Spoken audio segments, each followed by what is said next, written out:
Welcome back to the channel, folks. Saturday night here in the South Shore of Massachusetts, 15 miles south of Boston. Hope you all are doing great. Wanted to do a video today on, is it uncirculated or is it circulated? And this topic comes up all the time.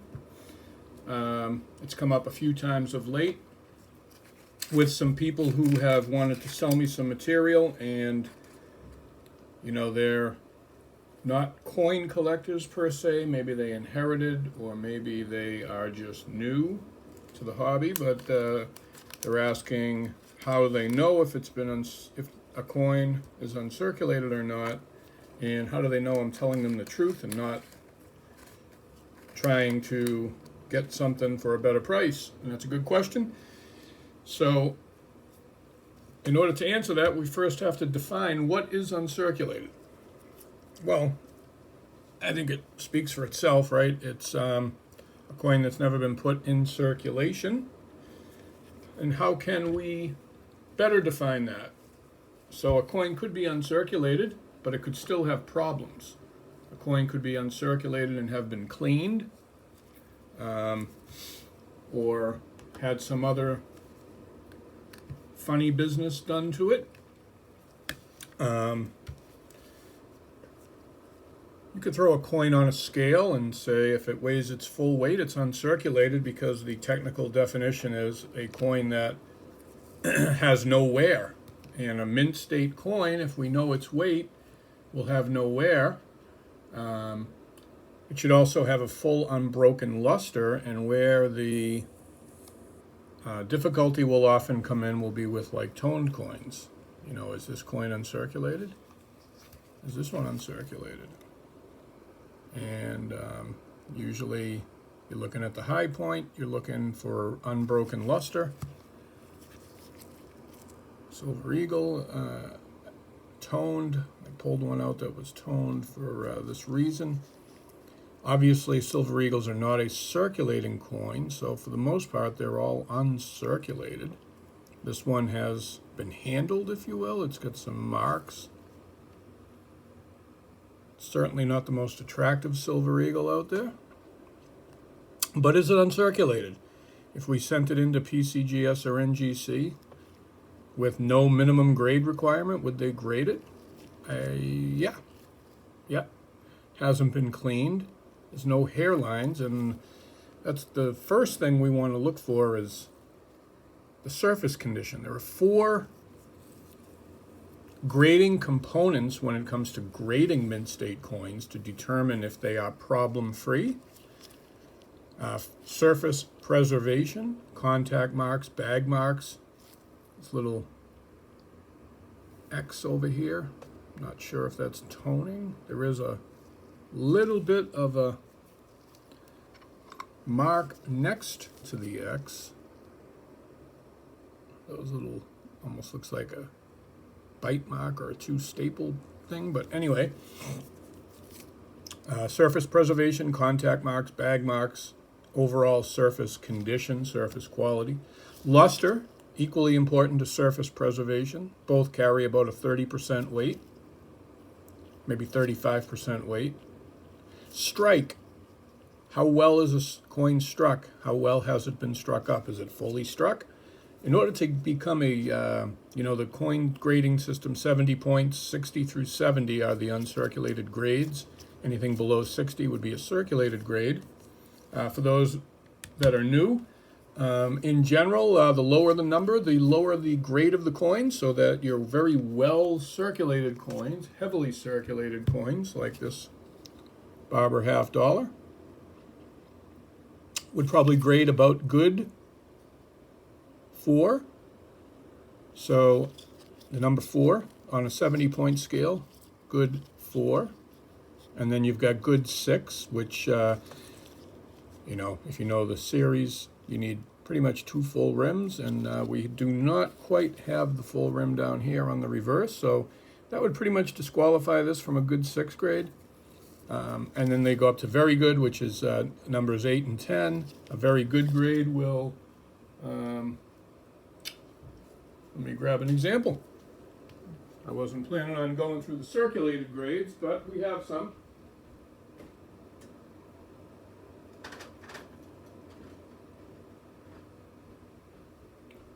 So on the Barber $half series, well,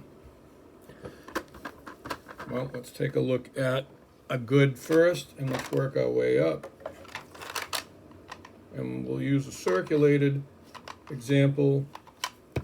A certified example because it's certified. So PCGS graded this Barber $half a good 4. And as you can see, compared to the one that I just held, this one might have a little more detail, a little bit more solid. The rims, nice and full.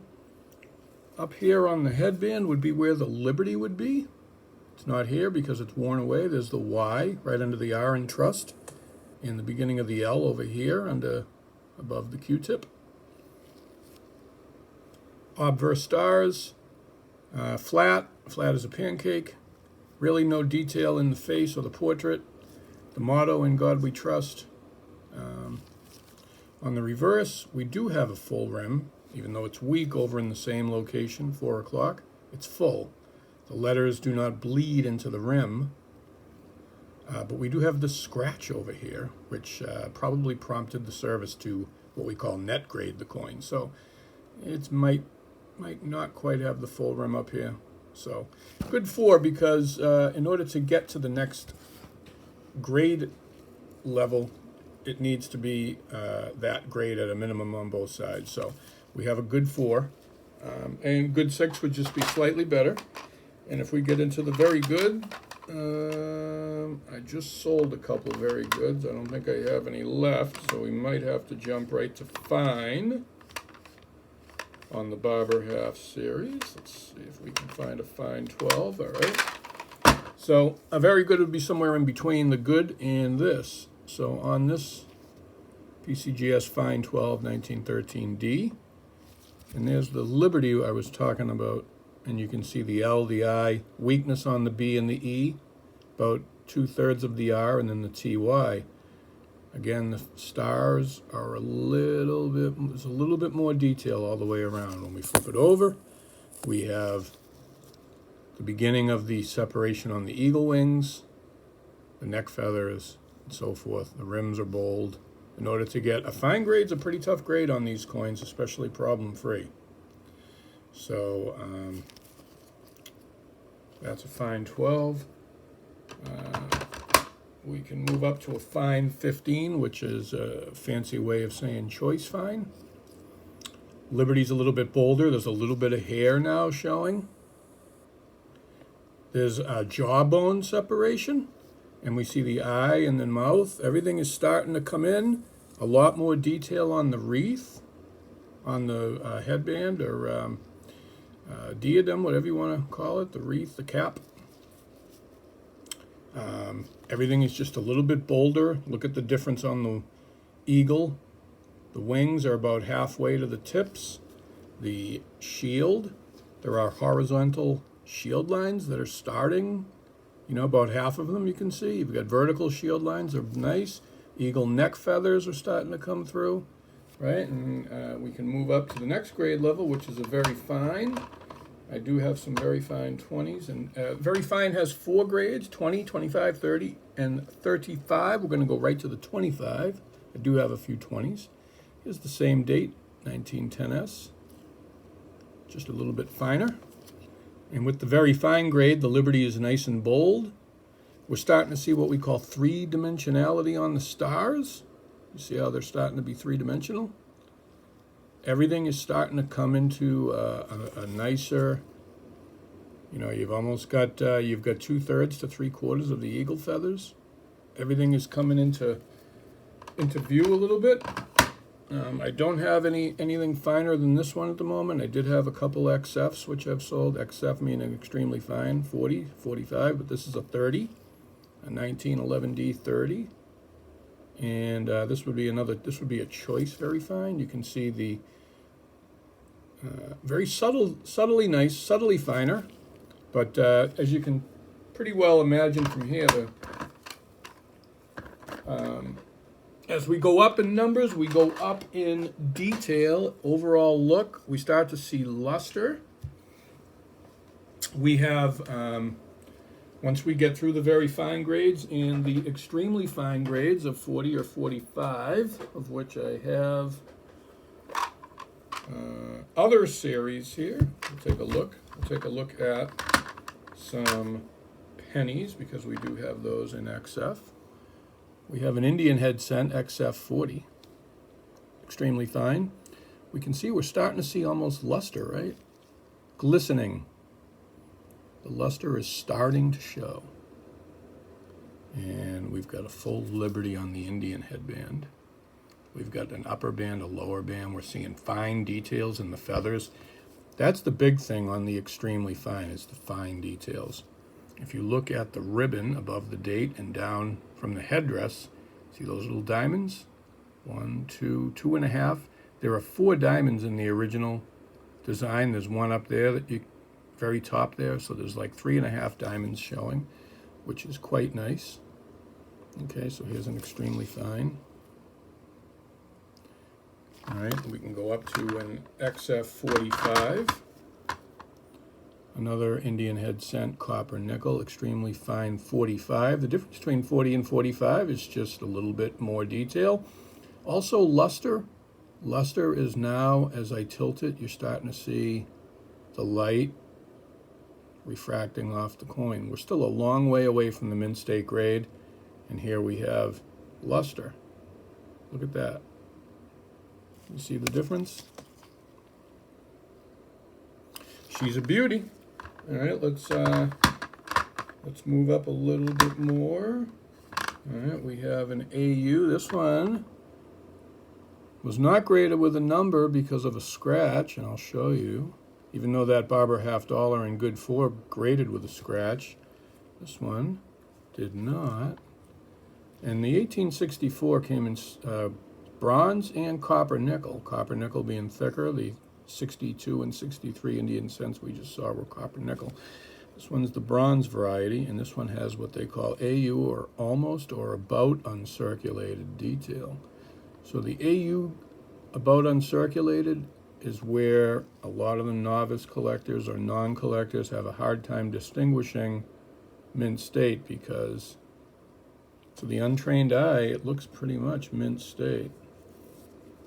Right, so you can see, I mean, you're not going to get the same type of cartwheel effect on these darker copper cents, but there's pretty much no wear on that coin. If you threw that on a scale, it's pretty much full weight.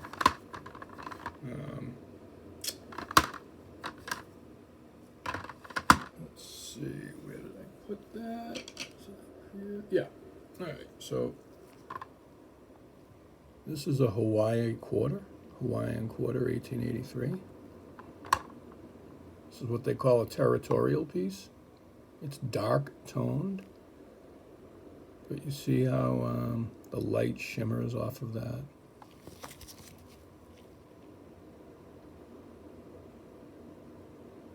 When you look at this thing up close, it looks pretty much uncirculated.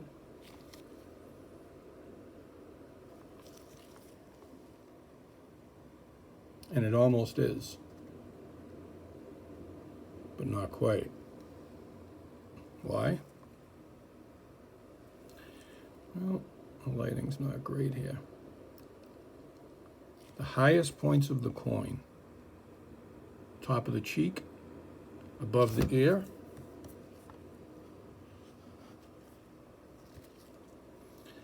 if you watch the luster flowing around the coin, when we go over the high point, I know that light bulb is kind of messing with us, it turns dark right here. The luster never, see how it's bright white around it? It's never white up here by the ear. It stays dark. It's very fine detail. The devil's in the details, right?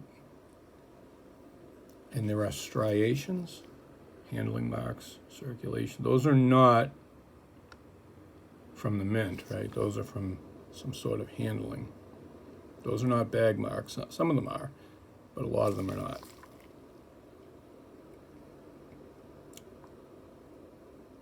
And again, the luster breaks. Doesn't flow entirely around the coin. When we get into, as I showed you with the the Silver Eagles, we get into Morgan Dollars, which are a very popular series.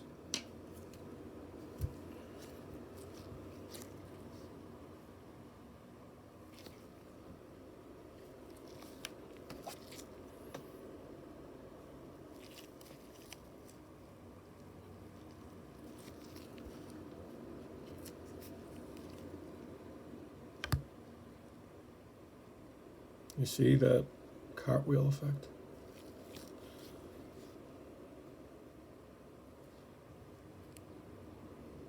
This is an MS64, so it's almost a gem grade.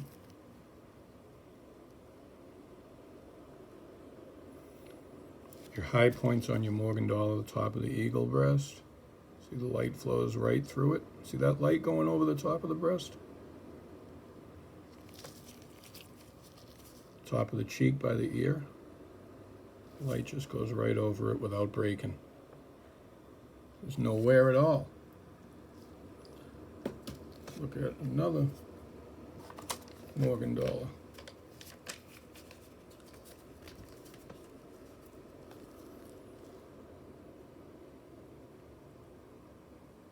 Right? No break in the luster, right?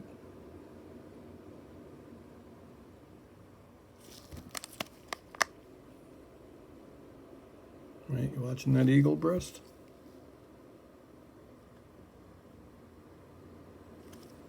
You see that? Right. Oh, not mint state. What? What am I missing?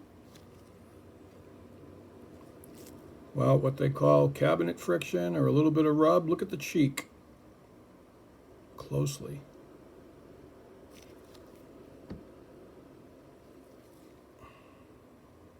You know, to the untrained eye, there's a little bit of wear above the ear here. Now, this could be weak strike, this could be wear.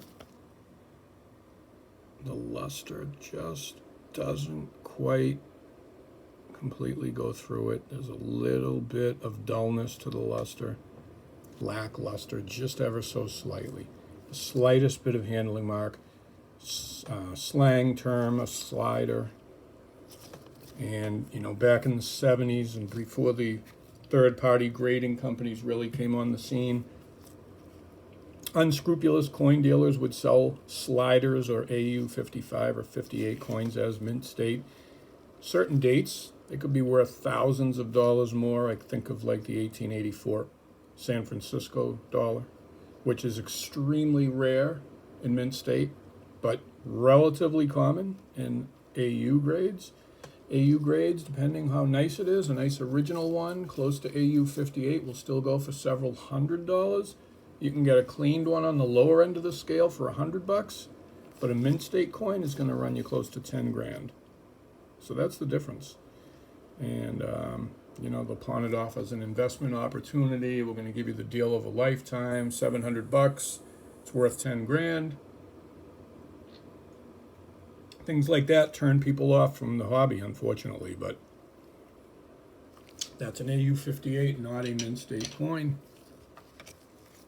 This quarter, toned, pretty much no doubt it's a mint state coin. Pretty easy to tell this one, and therefore that's why you get such a high grade. We talk about the four components. I think I mentioned two. Surface preservation, luster, and strike, and those are about 30% weight each. The last 10% is eye appeal or toning. It's obviously subjective, but very attractive toning will add as much as a point to the grade, whereas negative, ugly toning will deduct as much as a point. For the most part, 90% will be no more than a half point, one way or the other. This toning would probably be neutral to slightly positive. You know, it's not really impacting the overall look of the coin, so it's not phenomenal, but it's not terrible. This Morgan Dollar,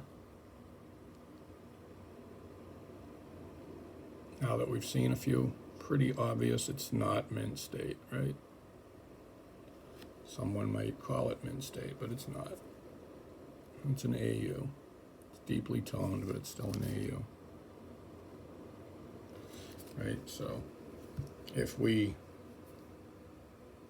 take a look at, let's see, where did I put them? All right, somewhere, but they're not here. We've got some rolls of coins.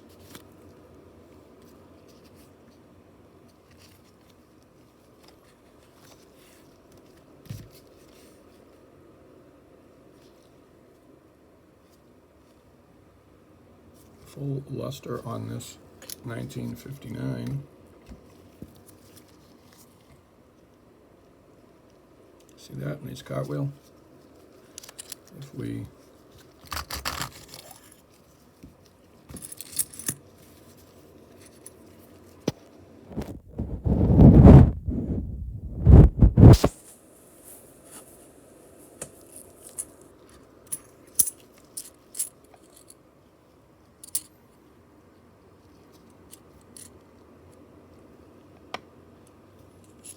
okay, so you have an idea of what these all pretty much look like. They're all very similar. They're all, we look at the edges. The edges match. That's one way of knowing if the roll is what we call original. When they were in the bank wrap, once upon a time, they were all together. If they were stored, saved up for 40, 50 years, they all took on a very similar look. They were in the same environment, the same roll, same paper, same atmosphere. They look the same pretty much. We have an original roll. Now the roll can still be uncirculated, just not original. If it's assembled, an assembled roll, we have a 1964. All right, look at that angle. See what I'm looking at that angle? That's not toning, that's handling. This one doesn't have the same cartwheel, right? The light is, it's glaring off of you. It's not rotating around the coin. It's a sign of the coin being cleaned. That's why you've got like this spot, right? Somebody rubbed this one up. Look at all the handling marks.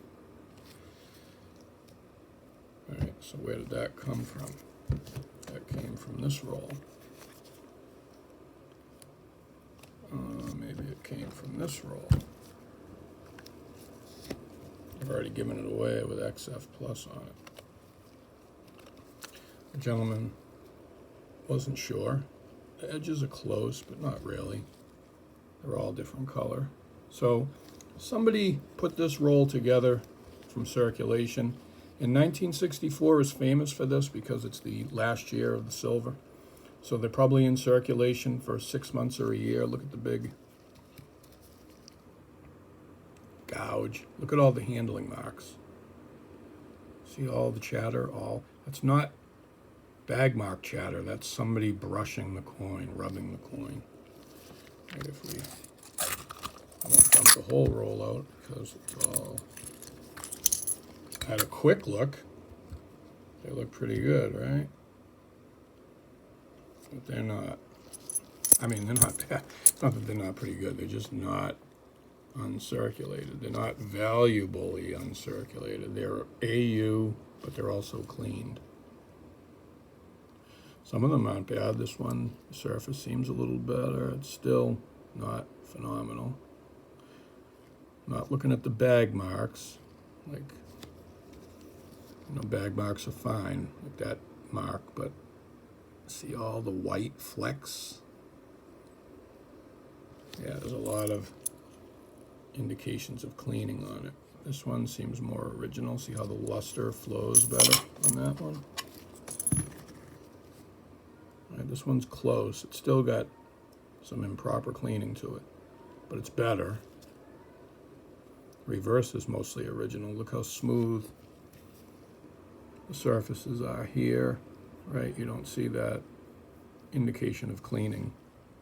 So this coin's in a little bit of a better shape, but as far as the roll itself, not an unk roll. And, the gentleman's a very fine person. He was genuinely interested in learning. But he was definitely suspicious that maybe I wasn't being forthright with him. So here it is here, and then if we put, we looked at the 59 roll. Let's look at this. We have some other rolls. Let me see if I can find them. Where did I put them? I just had them. There's a 1957 roll. It's toned on top.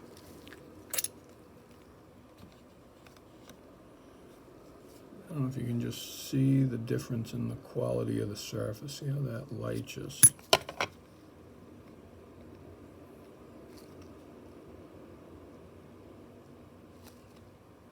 But even on the toned coin that was on top,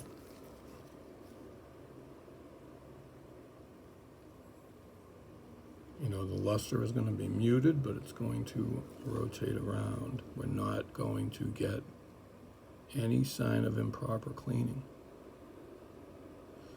If we look closely at the surfaces, the open fields, do we see any type of hairline, any type of indication the coin's been cleaned?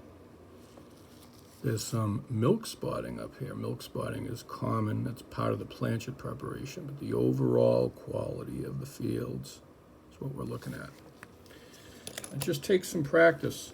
You can look at coins for years, and over time, you'll start to get a better feel for them. So as another example, and this video is already going longer than I expected, it always does on me. We have some dime rolls.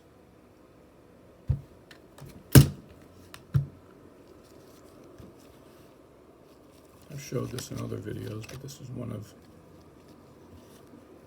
my finer dime rolls. I have two of these 1948D rolls. Here's a very common date with a very uncommon top coin.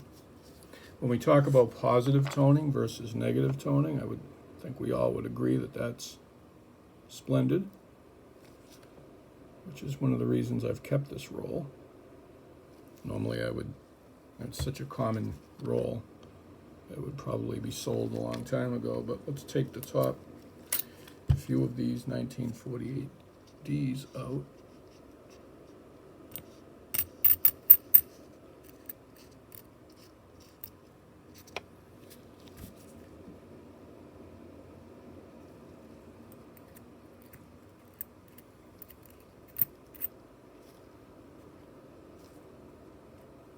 I mean, I probably don't even have to move it to see the cartwheel for you to know. Even a novice, inexperienced, someone who's never really collected coins would look at that and say, that's beautiful. Looks brand new. And that's the point. It should look brand new, unmessed with. See how easy the luster flows? I barely have to move it, and we get this very strong effect.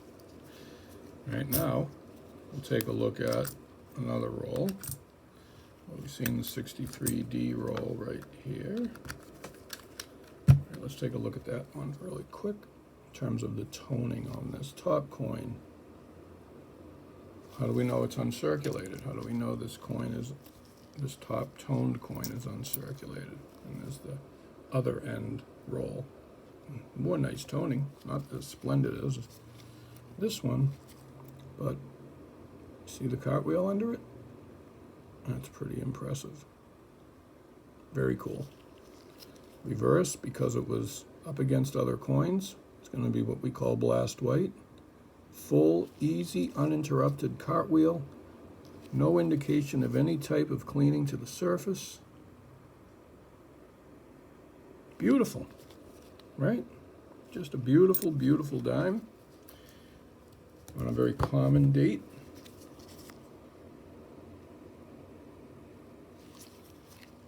Here's a 64. And at that angle, it looks good, right? Looks uncirculated. What about now? See how it goes dark?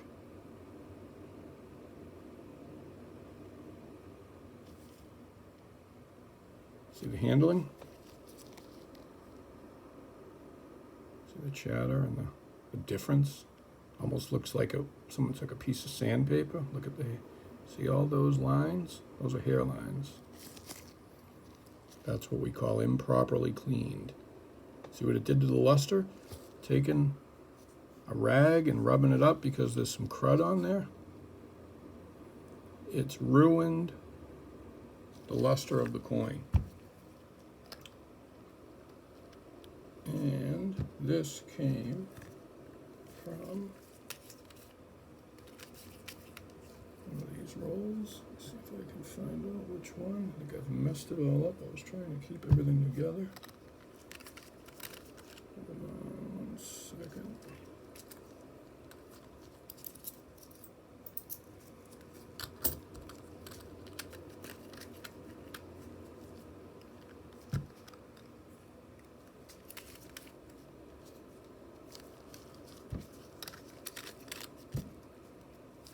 Pretty sure it came out of this roll.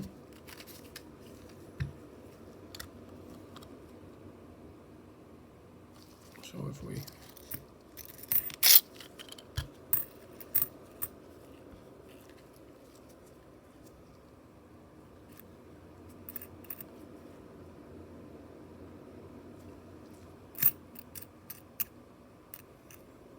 they look uncirculated from afar. And you still get some cartwheel. You're gonna have the cartwheel, but it's not the same. It's been cleaned, it's interrupted, it's not going to have the same value to a collector. And a lot of them do have some light circulation wear. Like this one here has definitely been in circulation. It's worn. Look at the torch in the leaf lines. There's a little bit of wear there. It's flat up here. So anyway, that's kind of in a nutshell circulated versus uncirculated. It's just, is the coin worn? And then there is uncirculated details, as we call, meaning it's got uncirculated detail, but it's not problem-free. It's been cleaned, or it's had some other problems. These are original rolls of pretty rare date Franklin half dollars. All right, there's a little bit of bag marks and chatter, but that's not what we're talking about. The surfaces themselves are free-flowing, if you will.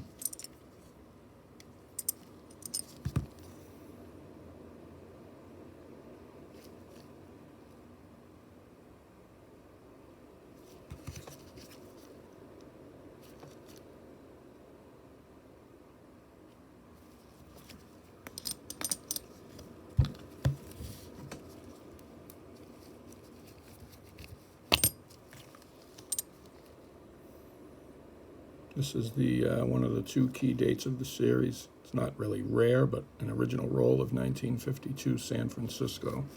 The S is the mint mark here. Minted in San Francisco, the 1952 S, and the 49S rolls are quite scarce. Not easy to come by. But on the Kennedys,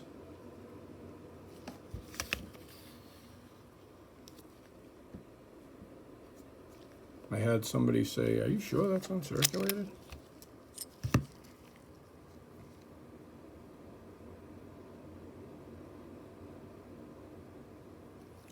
And this one is, this could be a 58. I'm not an absolute expert. Sometimes it's difficult even for long-time experienced people to distinguish a 58 from a 62 or a 63, which is a true unk. This one's close. See the difference? That luster is rich, thick.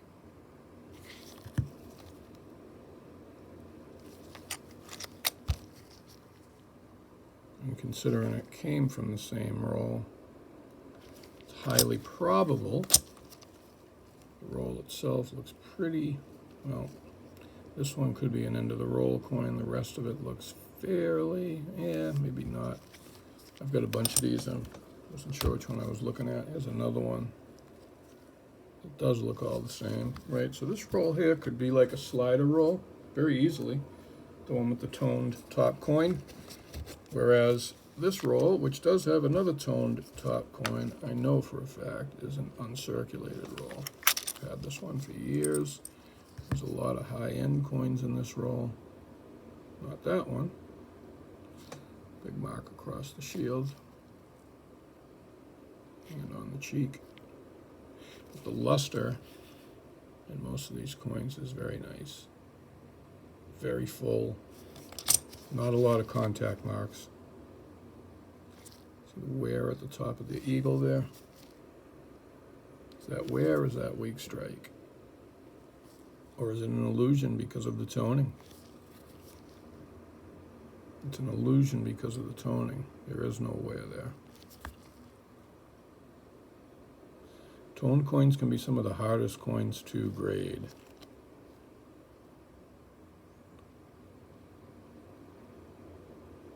And grading remains subjective.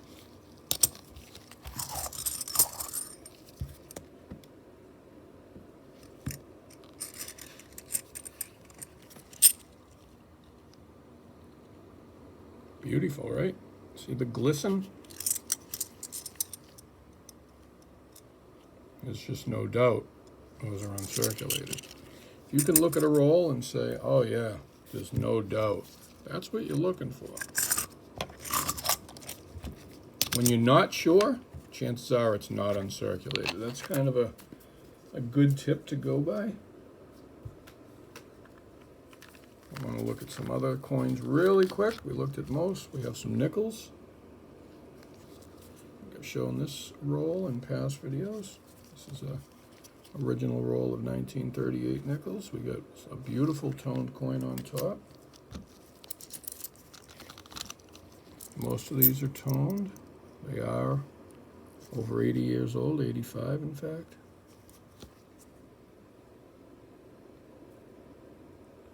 Again, it's not hard to see that luster. It's complete around the coin.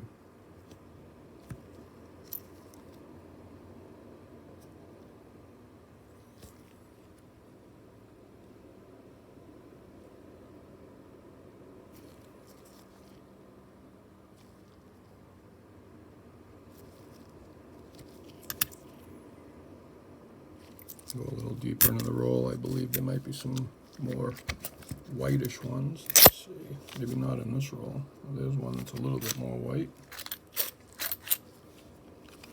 It's not that white, but it's whiter.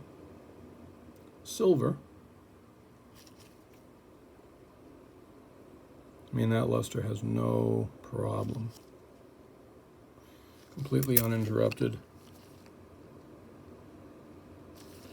Right, and then we'll wrap this up with a quick look at some Lincoln cents, just since we've done everything else.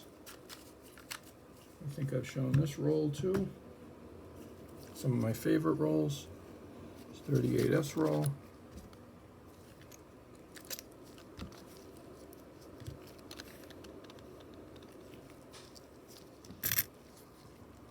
So, you know, copper cents, red, brown, or brown. These ones, reddish brown, a lot of red in them, but again, we're looking for that unbroken luster. It's not really in question here, right? Just phenomenal.